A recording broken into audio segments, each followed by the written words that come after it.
할렐루야. 우리 한번 옆에 분들하고 인사하시겠습니다. 잘 오셨습니다. 반갑습니다. 이렇게 제가 꼭 한번 이렇게 해보고 싶었는데요. 우리 찬양단 정말 매 주일, 수요일 또 주일 이렇게 나와서 연습하고 찬양 인도하는데 한번 우리 감사의 박수 한번 우리 찬양단한테 한번 우리 해드리겠습니다. 참 쉬운 일 아닙니다. 이렇게 매 주일 인앤아웃 이렇게 와서 준비해서 찬양 인도하는 것. 우리 하나님의 말씀은 오늘은 사도행전 7장 54절에서 60절까지 우리 보도록 하겠습니다. 신약 199페이지에 있습니다. 우리 다 함께 찾아서 함께 교독하도록 하겠습니다. 사도행전 7장 54절부터 60절까지의 말씀입니다. 54절 말씀 먼저 읽겠습니다. 저희가 이 말을 듣고 마음에 찔려 저를 향하여 이를 갈거늘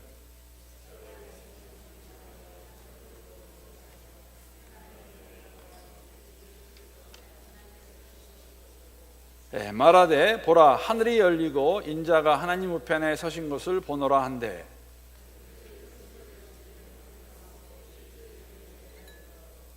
성 밖에 내치고 돌로 칠세 증인들이 옷을 벗어 사울이라 하는 청년의 발 앞에 두니라.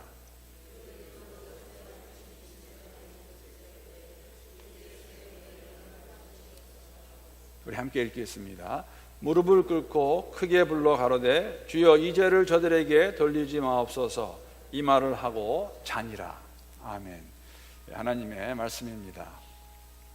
우리 오늘 사도행전 7장 함께 보게 되는데 잠깐 한번 복습하도록 하겠습니다. 1장부터 6장까지의 내용을 이제는 다 알고 계시리라, 기억하고 계시리라 생각합니다. 1장의 가장 중요한 내용이 무엇입니까?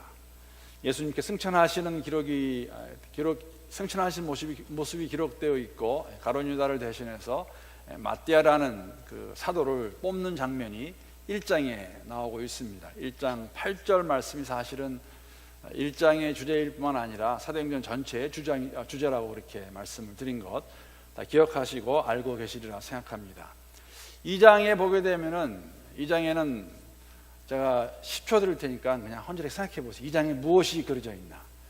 그래야지 아마 기억하실 거예요. 그렇죠?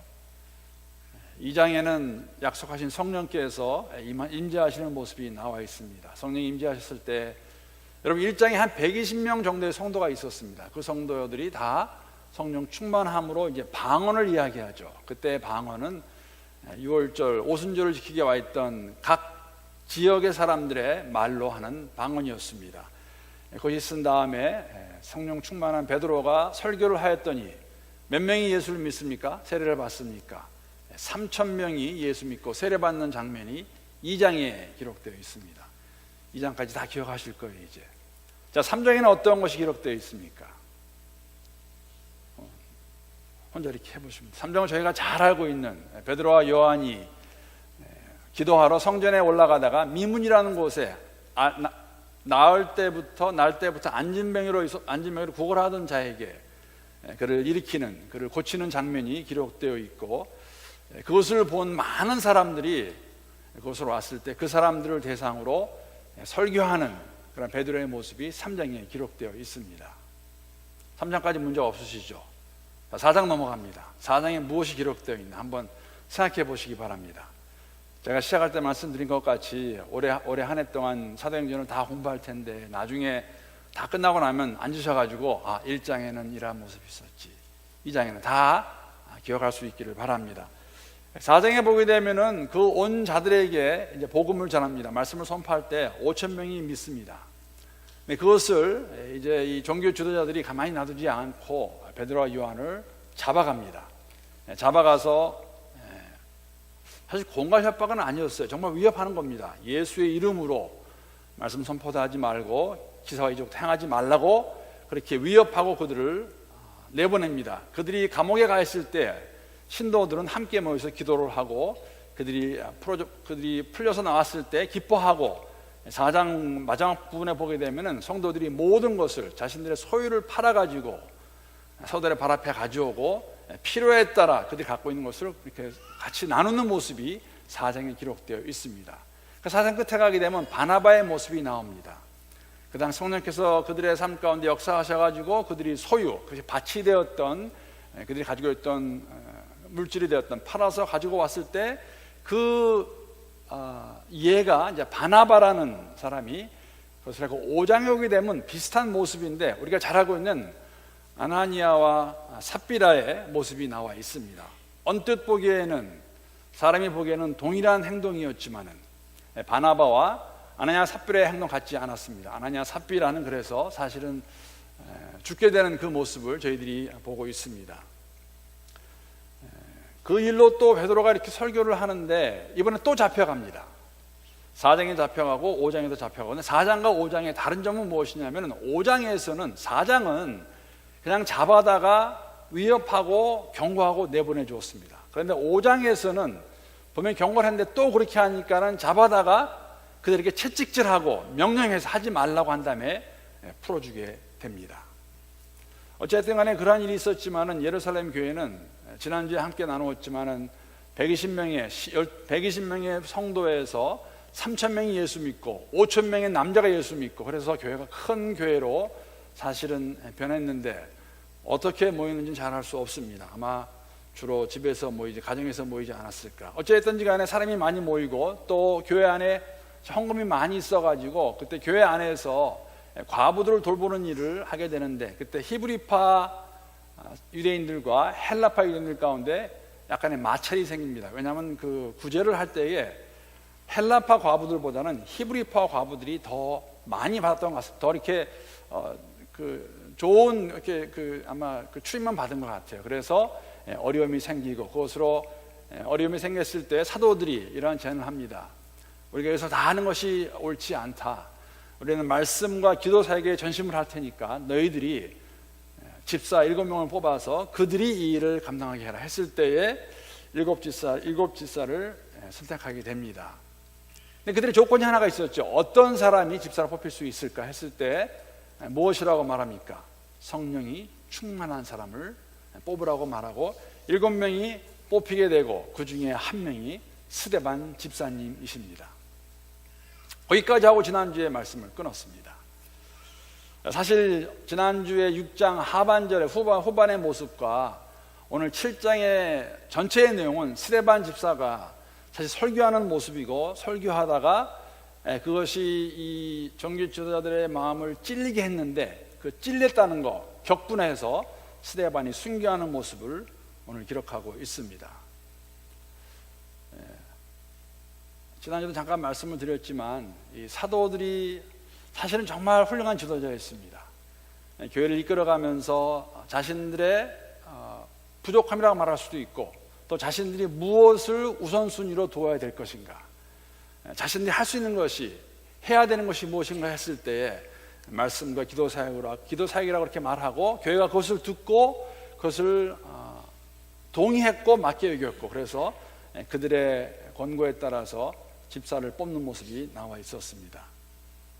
집사의 조건은 말씀드린 것 같이 믿음과 성령이 충만한 자였습니다. 그래서 스데반 집사의 모습 보게 되면 스데반 집사 그런 사람이었다는 것이 6장 그 후반부에 이렇게 나옵니다. 그래서 은혜와 권능이 있었고 또 지혜와 성령이 충만했던 스데반 집사님.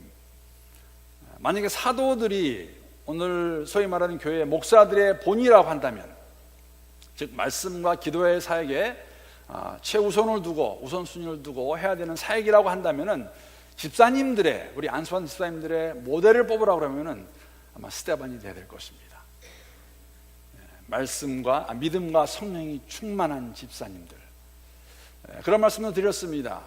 사실은 집사를 뽑게 된 근본적인 이유는 그 과부들을 돌보는 일을 잘 하기 위해서 뽑았는데, 그 일을 하게 뽑는 사람들의 조건이 다른 것이 아니라 믿음과 성령이 충만한 사람이라고 말했습니다. 오늘 또 나오지만은 사실 그 행정적인 일을 본다는 것, 교회에 살림한다는 것도 사실 그 일을 할 때 여러 가지 어려움이 있을 것입니다. 여러 가지 어려움이 있을 때 어떻게 그런 것을 극복하고 잘할 수 있을 것인가? 사람들의 칭찬, 사람들의 인정, 내가 뭐 얻을 수 있는 거, 그런 것이 아니라 성령이 충만하여야, 믿음이 충만하여야 아무리 어려움이 있고 고난이 있다 할지라도 그것을 동일하게 성령 충만한 가운데 이길 수 있기 때문에 아마 그러한 사람들을 뽑으라 했다는 걸 저희들이 알 수가 있습니다. 스데반이 그런 사람이었죠. 근데 그렇게 기준으로 그러한 기준에 의해 뽑힌 스데반 집사님이 사실은 이제 6장 후반부에 나오고 7장에 계속 나오는데 행정일 뿐만 아니라 사실은 사도 외에 초대교회에서 처음으로 말씀을 선포하는 설교하는 모습을 오늘 7장에서 볼 수가 있습니다. 좀 약간 아이러니하죠, 그렇죠? 왜냐하면은 교회 살림 일하라고 뽑았는데 믿음과 성령이 충만하니까 말씀을 전하는 데도 선포하는 데도 어려움이 없고 사실은 굉장히 잘 전합니다. 7장에 나와 있는 우리가 읽지는 않았지만은 스데반 집사님의 그 설교의 내용과 베드로의 설교의 내용이 크게 다르지 않습니다. 그리고 그 말씀을 전했을 때 그 들은 청중들의 마음 가운데 사실은 찔림이 있었습니다. 물론 2장에 나오는 찔림이라는 찔림의 단어와 오늘 나오는 찔림은 같지는 않지만은 어쨌든 성령께서 그들을 사용하셔서 말씀을 선포했을 때 듣는 사람들의 마음 가운데는 찔림이 있었다는 거 오늘 볼 수가 있습니다. 사실은 스데반은 우리가 잘 알고 있다시피 처음 순교를 당하게 됩니다. 그리고 그 순교가 슬픈 일이긴 하죠. 그러나 그 순교가 있었기 때문에 사도행전 1장 8절에서 복음이 예루살렘 그 밖으로 나가는데 시점이 됩니다. 그래서 사람들이 교회가 핍박을 받게 되고 핍박으로 인해서 흩어지게 됐을 때 그 흩어짐으로 인해서 복음이 전파되는 것을 우리가 다음 주에 가게 되면 8장에 가게 되면 볼 수가 있습니다. 지난주에 그 함께 읽은 본문의 마지막 보게 되면은 그 스데반의 그 말씀 전하는 모습을 이렇게 기록하고 있습니다. 6장 15절 말씀. 공회 중에 앉은 사람들이 다 스데반을 주목하여 보니 그 얼굴이 천사의 얼굴과 같더라. 여러분, 우리 두 가지 질문이 있어요. 하나는 뭐냐면은 누가가, 이 사도행전의 저자인 누가가 어떻게 무슨 의미로 스데반의 얼굴을 천사 얼굴이라고 그렇게 말했을까? 우리 가운데 천사를 보신 분이 계신지 모르겠습니다. 누가가 천사 얼굴을 보아서 이렇게 말을 했을까? 지금 사실 스데반 집사님이 이 상황 가운데에서 말씀을 선포한다는 것은 굉장히 위험한 일입니다. 제가 조금 전에 말씀을 드렸지만은 사도행전 4장과 5장에 있어서 베드로와 요한과 사도들이 잡혀가지고 풀릴 때 두 사건이 같지가 않습니다. 5장에서는 분명히 이 공회에서 베드로와 요한에게 분명하게 그 채찍질했고 위협을 했는데 제가 한번 이 당시 상황이 어땠나를 한번 같이 살펴보도록 하겠습니다. 사도행전 5장 40절, 41절 말씀 제가 세 번역으로 한번 읽어보겠습니다. 자, 이게 이제 말씀을 전하다가 잡혀 들어간 베드로와 요한입니다. 그리하여 그들은 공의 지도자들입니다. 사도들을 불러다가 때린 뒤에, 이게 채찍질한다고 되어 있죠. 때린 뒤에 예수의 이름으로 말하지 말라고 명령하고서 놓아주었습니다. 분명히 그들을 잡아다가 그들을 때렸고 채찍질했고 다시는 하지 말라고 명령했습니다. 여러분, 여기에 나오는 이 공회는 산헤드린인데 이 산헤드린의 이 힘이라는 파워라는 것은 굉장히 큰 사람들, 굉장히 힘이 있는 데입니다. 그 당시에 종교 지도자들, 바리새인이 됐던 사두개인이 됐던 제사장들, 서기관들 가운데서 가장 힘 있는 사람들이 모여서 공회를 이루고 있는데 이 사람들의 힘이 얼마나 크냐면은 이 사람들은 죄 없는 예수를 잡아 죽인 사람들이에요. 그런 사람들이 지금 사도들을 잡아다 놓고 너희들 다시는, 그게 마음에 찔렸겠죠. 자신들이 죽이는 그 예수의 이름으로 이런 일을, 예수를 전하고 그 이름으로 지금 기사 이적을 행할 때 그들을 때렸어요, 채찍질로. 그리고 말한 게 뭐냐면 너희들 다시는 이렇게 하지 말라라고 명령했는데 지금 스데반이 그것을 모를 리가 없습니다. 그걸 다 알고 있는 상태에서, 그 어려운 상태에서 스데반은 지금 말씀을 선포하는 겁니다. 그러면 죽을 수 있는 것이에요. 그런데 그러한 위험한 가운데에서 말씀을 전하는 스데반의 얼굴이 천사의 얼굴과 같았더라. 어떤 얼굴이, 어떠한 모습이 천사의 얼굴의 모습일까? 제가 엉뚱한 얘기 좀 하겠습니다. 수요일이니까 사실은 제 얼굴에 관한 이야기입니다. 사실은 이 얘기 제가 했었어요. 3년 전에 막 오자마자. 몇 분이나 기억하실까? 제가 볼 때 아무도 없을 것 같아요. 얼굴 크다는 거 말고 다른 이야기입니다. 북경에 가보신 분은 알겠지만 북경에 가면은 이제 대표하는 건물이 여러 가지가 있는데 자금성이라는 것이 있고 그 앞에가 이제 천안문 광장입니다. 천안문 광장에서 이렇게 걸어서 얼마 가지 않으면은 왕푸징이라는 데가 있어요. 왕푸징은 어떤 데냐면요, 한국의 옛날 명동 같은 데요. 정말 번화한 그 쇼핑 디스트릭입니다. 저희 가정이 중국에 있을 때 저는 이제 곤명이라는 시골에 있었습니다. 포틀랜드하고 비슷해요. 이렇게 여기 우리는 서북인데 거기는 서남, 중국의 서남에 아주 그 참 시골 동네 곤명에 있다가 제가 이제 북경에 일이 있으면 올라가고 했는데, 북경을 가면 제가 이제 이렇게 한나절 시간 내서 그래서 시골에 있다가 시골에서 서울에 왔으니까 한번 왕푸징을 가봅니다. 가서 이제 좀 맛있는 거 사 먹기도 하고 하는데, 제가 이렇게 길을 걷고 있는데 갑자기 어떤 사람이 저를 이렇게 딱 잡아요. 그러더니 선생님 도와주세요. 그래서 이게 또 무슨 이게 제가 모르는 사람입니다. 그래서 얘기를 들어보니까 뭐 다른 거 아니에요. 시골에서 서울에 왔다가 이렇게 아이 쇼핑하다가 소매치기를 당해가지고 다 잊어버렸어요. 집에 돌아가야 되는데 돈이 한 푼도 없습니다. 그래서 저를 자꾸 뭐라 하냐면은 집에 갈 차비를 달라는 거예요. 그 많은 사람 중에 왜 저를 잡을까? 그래서 제가 또 제가 마음이 약하지 않습니까? 그래서 이렇게 좀 줬어요. 차비를 좀 다 주지 못하고 얼마 필요하냐. 그래서 제가 한 반은 줬습니다. 그런데 제가 그 다음 해인가 그 다음에 또 북경을 간 일이 있었는데 제가 또 왕푸징에 갔어요. 근데 또 누가 저를 잡습니다. 똑같은 사람 아니에요. 근데 내용은 비슷해요. 그러면서 돈을 달라고 그러는데, 두 번째는 이제 제가 좀 느낌이 거짓말 하는 것 같아. 그래서 그냥 돈을 안 주고 보냈습니다. 더 황당한 이야기. 저희가 중국에 살 때 언젠가 말씀드렸는데, 저희 가정이 이제 저희가 속해 있던 선교단체에서는 1년에 한 번씩 우리가 이제 휴가를 이렇게 보내주었는데, 휴가를 보내주면은 어디로 가냐면 태국으로 갑니다. 제일 가까웠습니다. 태국에서 저희 살던 곳 태국이 한 1시간 반 비행기 타고 가면 갈 수가 있기 때문에 뭐 비행값도 저렴하고 좋아서 이제 갔는데, 태국 가면은 방콕에서 한 북쪽으로 한 2시간 정도 비행기 타고 가면은 칭마이라는 데 있어요. 칭마이에서 그때는 안에도 있었습니다. 칭마이에서 휴가를 보내고 있는데 맥도날드 부근에서 누가 저를 잡더라고요. 그래서 제가 잡혔어요. 잘 들어봤더니 똑같은 얘기하고 있는 거예요. 말레이시아에서 왔는데 소매치기 당했대요. 그래서 이제 다 달라면 못하고 좀 돈을 보태달라고 그래서. 그래서 제가 이런 생각을 했습니다. 뭐 그 사람들이 진실을 말했는지 안 말했는지 모르겠지만 왜 하필이면 날까?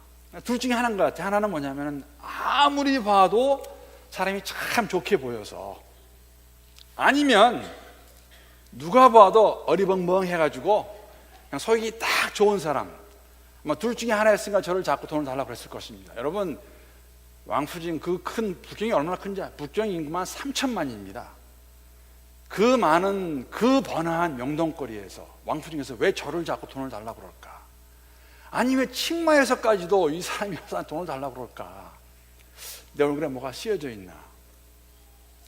근데 제가 그 경험하고 가끔 생각하는 게 하나 있습니다. 무엇이냐면은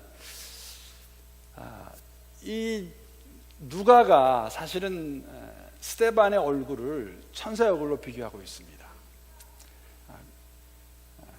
저는 누가가 천사를 보았다고 생각하지 않습니다. 아마 그거는 다른 말로 얘기하면 성령 충만한 스데반이 그러한 어려움 가운데 있음에도 불구하고 마음의 평안함으로 하나님 말씀을 담대하게 전했을 때 그 모습을 천사의 얼굴로 표현했겠죠.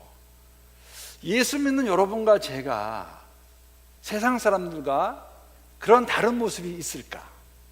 그런 생각을 해봤습니다. 우리는 정말 스데반의 모습을 천사의 얼굴로 표현했다면 얼굴은 똑같은 얼굴이죠. 그럼에도 불구하고 우리가 예수를 믿기 때문에 우리의 모습이, 우리의 얼굴이 일반 세상 사람들과 다른 것이 있다면 무엇이 있을까? 물론 우리를 다르게 하는 것들이 있습니다. 언젠가도 말씀을 드린 것 같은데, 주일날 아침에 한 10시 반쯤에 가족이 집을 나가는 사람들은 10중 8구는 교회 가는 사람들이에요.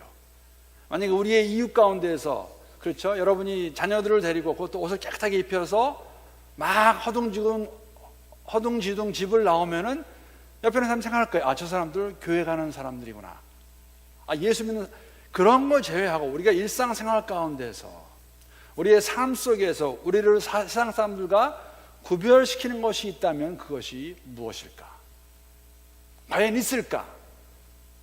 누가가 스데반의 얼굴을 보면서 천사의 얼굴로 표현했듯이 우리 주위에 있는 사람들이 우리를 보면서, 우리 얼굴을 보면서 저 사람은 달라도 무언가 다르다.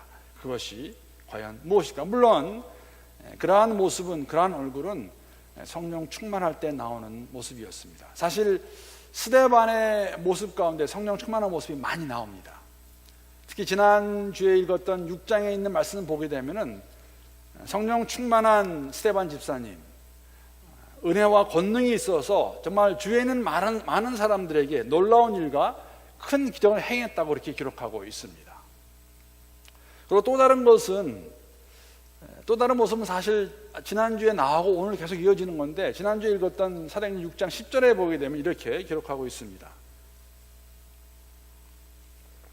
스데반이 지혜와 성령으로 말함을 그들이 능히 당하지 못하며.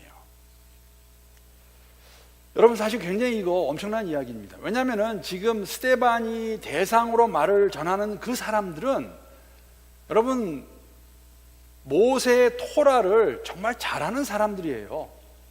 그래서 만약에 변론을 하게 된다면, 토론하게 된다면 이길 수 없습니다, 학문적으로. 그런데 스데반이 말함을 그들이 성령으로 말하기 때문에 그들이 당하지 못했다고 말하고 있어요.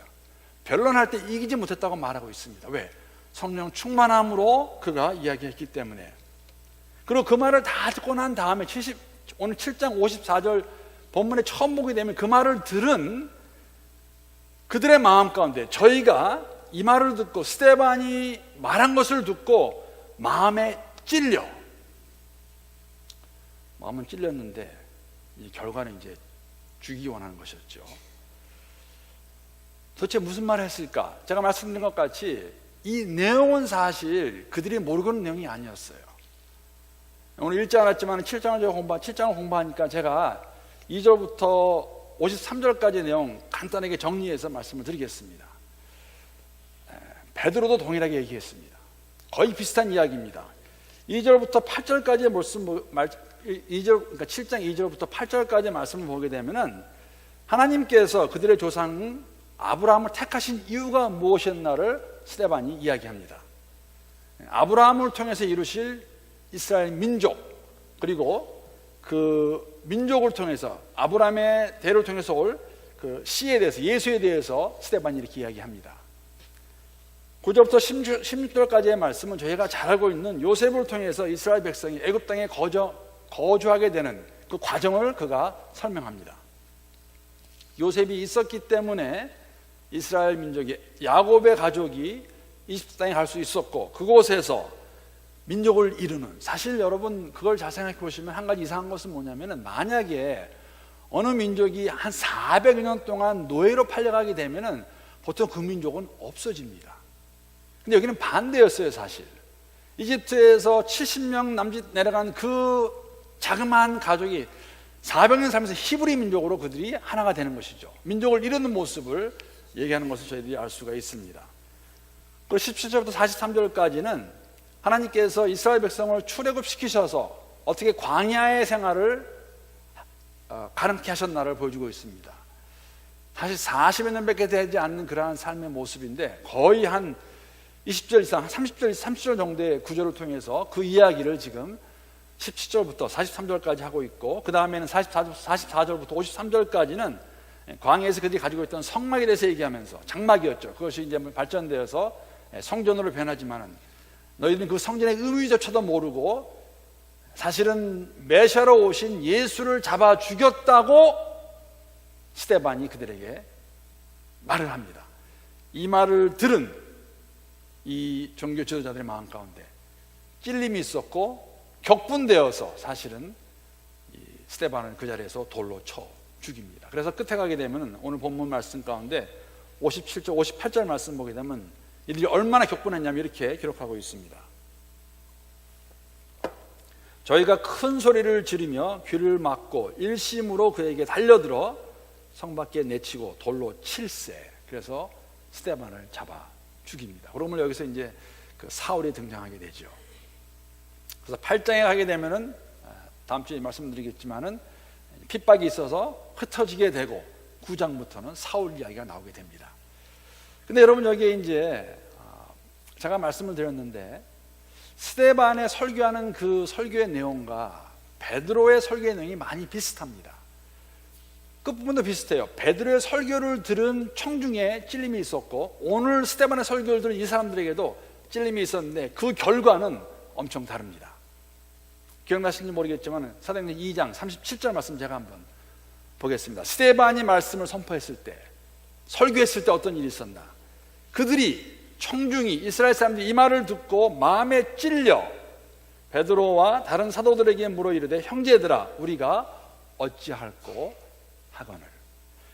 베드로의 설교를 들은 청중은 마음에 찔림이 있을 때 그 너희들이 예수를 죽였다는 말을 듣고 우리가 어떻게 하여 이 죄거로부터 벗어날 수 있냐고 물은 반면에 오늘 본문에 나와 있는 이 종교지도자들은 그 말을 듣고 격분해서 어떻게 합니까? 스데반을 돌로 쳐 죽입니다. 왜 그랬을까? 왜 180도 다른 반응을 보였을까? 물론 이거는 조금 번역의 문제가 좀 있습니다. 왜냐하면 한국말은 똑같이 마음에 찔렀다고 그러는데 사실은 내용은 전혀 같은 것이 아닙니다. 왜냐하면 원어를 보게 되면 이 말이 다른 단어를 쓰고 있어요. 사도행전 2장 30절에 쓰여있는 단어는 카타누소라는 그러한 헬라어입니다. 카타누소. 그 말은 뭐냐면은 마음에 느끼는 슬픈 감정을 표현해서 그 마음이 너무 슬퍼가지고 마음이 갈라지는 것을 표현할 때 마음에 찔림이 있다는 것이죠. 이게 사실 찔림입니다. 그것이 카타누소라는 그러한 단어를 쓰고 있고, 카타누소라, 오늘 본문에 나오는 이 마음의 찔림은 사실은 디아프레오라는 단어입니다. 디아프레오. 어떻게 다르냐면 이것은 톱으로 만약에 어떤 것을 두 조각을 냈을 때 두 조각이 나면서 그 아픔이 있는 거, 그러니까는 그 상처가 있는 것을 말하고 있는데, 영어로 보게 되면 사실은 이 세 번역도 번역을 어떻게 하냐면은 2장에 있는 것은 찔림으로 그것을 번역하고 있고 7장의 말씀은 격분이라고 써요. 격분. 설교를 들었지만 하나는 성령께서 듣는 청중의 마음 가운데 정말 슬픈 마음, 아니다, 회개하는 마음을 주신가 하면은 오늘 7장의 말씀은 그것을 들은 것이 악한 자가 그 마음에 하나님께서 바로의 마음을 단단하게 하셨듯이 그 말씀을 들었으면 깨달아야 되는데 그 죄가를, 그 잘못된 것을 알면서도 그것을 덮어버리기 위해서, 그들이 그것을 덮기 위해서 격분해가지고 이렇게 말한 사람 죽여버려야겠다 해서 동일한 설교를 들었지만은 성령께서 역사하시고 악한 자가 그들의 마음을 잡았을 때 그 결과는 다르게 나옵니다. 그러니까 듣는 사람들의 많은 문제가 있었죠. 그래서 단어도 사실은 다른 단어를 쓰고 있습니다. 그랬을 때 영어로는 이제 오늘 격분, 아주 angry하고 그 다음에 아주 furious 해가지고 어떻게 그런 말 할 수가 있느냐. 베드로의 설교를 들은 청중은 우리가 잘못했구나, 우리의 잘못이고 우리 죄를 지었구나 하고 깨달음이 있는가 하면은, 회개가 있었는가 하면은 이쪽은 아니 그런 말 어떻게 할 수가 있어 하고 스데반을, 그 문제를 제기한 스데반을 죽여버리는 것이 오늘 나와 있는 것. 즉 회개의 열매와 다른 것은 부인하고 부정하는 그러한 열매, 결과를 저희들이 볼 수가 있습니다. 청중의 상태가 달랐다는 것이죠. 성령께서 올바른 깨달음을 주셨을 때에 동일한 비슷한 말씀을 들었지만은 한 무리는 그것을 듣고 회개하는 게 있었는가 하면 한 무리는 그것을 더 격분해가지고 그 자체를 없애버리는, 즉 스데반을 죽여버리는 일이 오늘 본문에서 나와 있습니다. 사랑하는 성도 여러분, 우리 믿는 사람들의 역사는 성령의 역사입니다. 예수를 알고 있는 것 그 자체가 성령께서 우리에게 알게 하셨기 때문에 알고 있다는 것이죠. 그럼 우리가 말씀을 들을 때 우리의 찔림이 있다면, 그것이 성령이 주시는 찔림이라면 여러분 어떻게 되냐면은 회개에 합당한 열매가 있어야 됩니다. 안 그러면 반대예요. 무슨 말이냐면은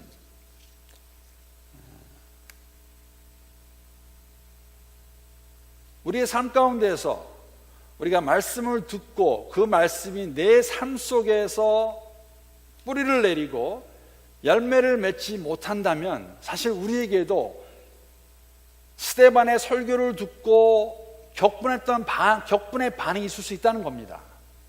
왜냐하면 우리의 믿음 생활 가운데 항상 제가 말씀드리는 게 뭐냐면, 여러분 우리가 믿는 사람으로 하나님을 인정하고 주의 제자로 살아가기 원할 때 항상 기억하셔야 돼요. 뭘 기억해야 되냐면은 사단이 우는 사자같이 우리를 삼키려고 공격하고 있다는 거. 그래서 우리가 만약 서 있다 거기에 이렇게 주게 되면은 말씀을 듣고 그 말씀이 내 삶에 적용이 안 되고 튀어나가면서 그것이 더 우리를 힘들게 하고 시기게 하고 미움을 가져오게 할 수 있다는 것이에요. 베드로나 스데반이나 그 설교의 내용은 동일합니다. 사실 토라의 내용이에요. 한 무리는 그것을 듣고 성령께서 그 마음 가운데 회개의 영을 주셔가지고 그들이 우리가 어떻게 해야 이 죄가를 해결할 수 있겠냐 해서 그들이 회개하고 예수를 믿습니다. 한 무리는 격분해가지고 그런 말을 해, 그리고 스데반을 잡아 죽여버립니다. 우리의 마음은 어떠한 마음일까? 정말 성령께서 우리에게 긍휼함을 주시고 우리의 마음 가운데 가난한 마음을 주셔가지고 말씀을 들을 때마다 그 말씀이 내 삶 가운데 내게 주시는 말씀을 받아들여서 열매를 맺을 수 있는 그러나 우리 모두가 될 수 있기를 기도합니다. 또 다른 모습은 사실은 이게 더 어떻게 보면 저에게 주는 도전입니다. 왜냐하면 너무나 엄청나기 때문에 어떻게 감당해야 할지 모르겠어요. 그건 다른 것이 아니라 용서하는 스데반의 모습이죠. 본문 60절에 보게 되면은, 마지막 절 보게 되면은, 마지막 60절에 가게 되면은 돌에 맞아 죽어가는 스데반이 이렇게 기도합니다. 무릎을 꿇고 크게 불러 가로되 주여 이 죄를 저들에게 돌리지 마옵소서, 이 말을 하고 자니라. 자신을 돌로 쳐 죽이는 그들을 바라보면서 그들을 위해 하나님께 기도하는 것이죠. 이 죄를 저들에게 돌리지 마십시오. 많이 들은 얘기 아닙니까? 우리가 많이 알고 있는 얘기예요. 뭡니까? 예수님께서 하신 말씀입니다. 저는 이 모습 보면서 여러분 왜 힘드냐면은 우리가 한쪽으로 예수님은 예수님이시니까 하나님의 아들 그렇게 할 수 있었을 거야. 스데반은 집사였어요. 자신을 돌로 쳐 죽이는 그들을 향해서 그들에게 죄를 돌리지 말라고 용서해달라고 기도하는 스데반의 모습. 자, 이 모습이 여러분과 저의 모습이 될 수 없을까? 이 모습이 있는데 예수님도 하셨고 스데반도 그렇게 삶을 살았습니다. 그러면은 우리에게도 가능한 것이 아닐까? 용서하는 모습이죠. 그들이 깨닫지 못하고 알지 못하고 이 진리를 외면하고 사울이 하나님을 바로 알지 못했을 때에 열심을 가지고 예수 믿는 사람을 잡아 죽였던 것 같이 사실은 사울의 묵인하에 사울의 허가 아래서 이 무리가 사실은 스데반을 죽였다고 말할 수도 있죠. 그들의 지도자였기 때문에. 성령께서 우리 모두에게 이렇게 용서할 수 있는 그러한 용기, 믿음을 주실 수 있기를 진심으로 기도합니다. 여러분, 용서할 수 있는 사람은 사실은 용기 있는 사람입니다. 용기 없는 사람 용서할 수 없어요.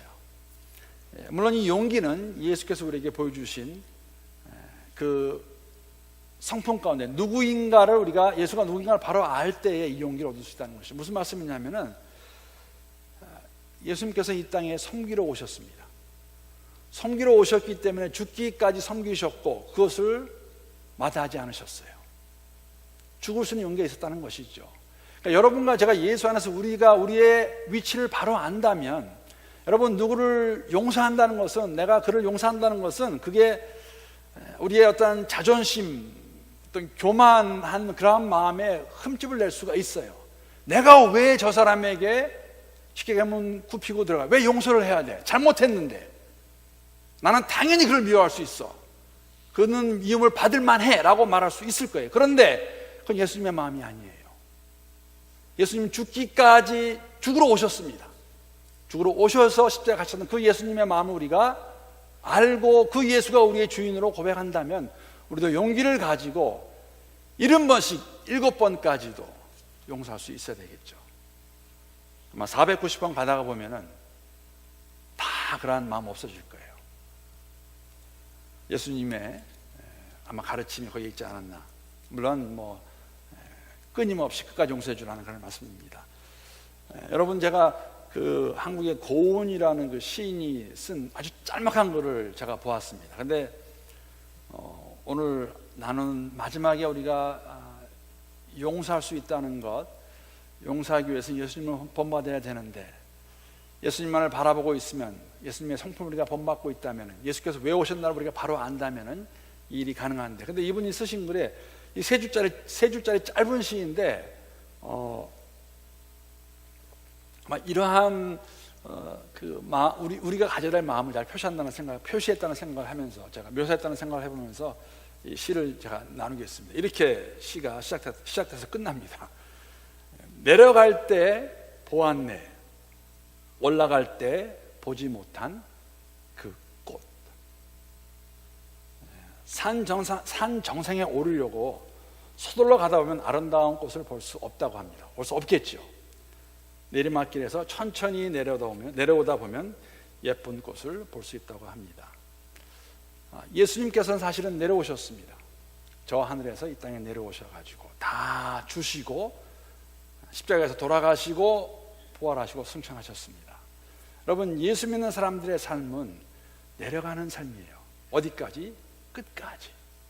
아마 그렇게 내려갈 때 우리가 그 꽃인 예수를 바로 볼 수 있지 않을까. 예수를 바로 볼 때에 스데반이 자기를 돌로 쳐 죽이는 그 사람들 용서한 것 같이 우리도 우리 주위에 있는 우리 형제자매들, 세상을 용서할 수 있지 않을까 하는 생각을 해봤습니다.